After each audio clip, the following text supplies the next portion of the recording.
पार करने वाले हैं वसु। क्या तुम अपने शुभ कदम इस दहलीज पर रखने के लिए तैयार हो? आपने कितना भरोसा किया था ना इस नौकरानी पर, लेकिन देव और वसु ने शादी कर ली है। देव! रात की गहरी खामोशी में हर किसी के मन में सिर्फ एक ही सवाल चल रहा है, असली वसु आखिर है कहाँ? दिव्या सो नहीं पा रही होती, उसे हर तरफ से डर और शक घेर चुका होता है। तभी अचानक उसके फोन पर एक अनजान मैसेज आता है। मैसेज में सिर्फ एक लाइन लिखी होती है, अगर सच जानना है तो मंदिर के पीछे आओ, अकेले। दिव्या का दिल तेजी से धड़कने लगता है। वो तुरंत देव को बताने की सोचती है, लेकिन फिर कदम रोक लेती है। अगर इस बार भी मैं किसी पर निर्भर रही तो सच कभी सामने नहीं आएगा, वो खुद से कहती है और धीरे से कमरे से बाहर निकल जाती है। उधर देव दिव्या के कमरे में पहुंचता है और उसे वहां ना पाकर परेशान हो जाता है। वो घर के हर कोने में उसकी तलाश शुरू कर देता है।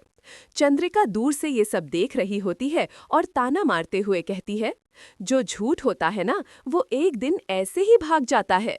देव उसकी बात अनसुनी कर तुरंत बाहर निकल पड़ता है। मंदिर के पीछे पहुंचकर दिव्या देखती है कि वहां कोई खड़ा है। हल्की रोशनी में उसका चेहरा नहीं दिख रहा होता। दिव्या हिम्मत जुटाकर पूछती है, आप कौन है? वसु कहाँ है? वो शख्स धीमे से कहता है, जिस सच को तुम खोज रही हो वो बहुत खतरनाक है। अगर तुम पीछे हट गई होती तो अच्छा था। दिव्या दृढ़ता से जवाब देती है, अब मैं पीछे हटने वाली नहीं हूँ, चाहे कुछ भी हो जाए। उसी समय देव वहां पहुंच जाता है और जोर से कहता है, दिव्या पीछे हटो। वो शख्स तुरंत भागने लगता है और देव उसके पीछे दौड़ पड़ता है। कुछ दूरी तक पीछा करने के बाद वो शख्स अंधेरे में गायब हो जाता है। देव गुस्से और बेबसी में उस दिशा को देखता रह जाता है। दिव्या राज खोलने ही वाली होती है कि अचानक वहां पुलिस पहुंच जाती है। आसपास की सारी जगह को सिक्योर कर दिया जाता है। सारिका भी आ पहुंचती है और सबके सामने जोर जोर से चिल्लाने लगती है, ये लड़की कुछ छुपा रही है, इसे गिरफ्तार करो।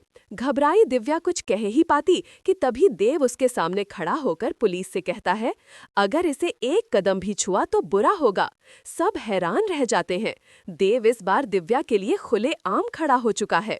अब सवाल ये है कि देव जिस सच को बचाने की कोशिश कर रहा है, क्या वही सच सबसे बड़ा तूफान बनकर इस घर पर टूटने वाला है? आखिर वो रहस्यमयी शख्स कौन था?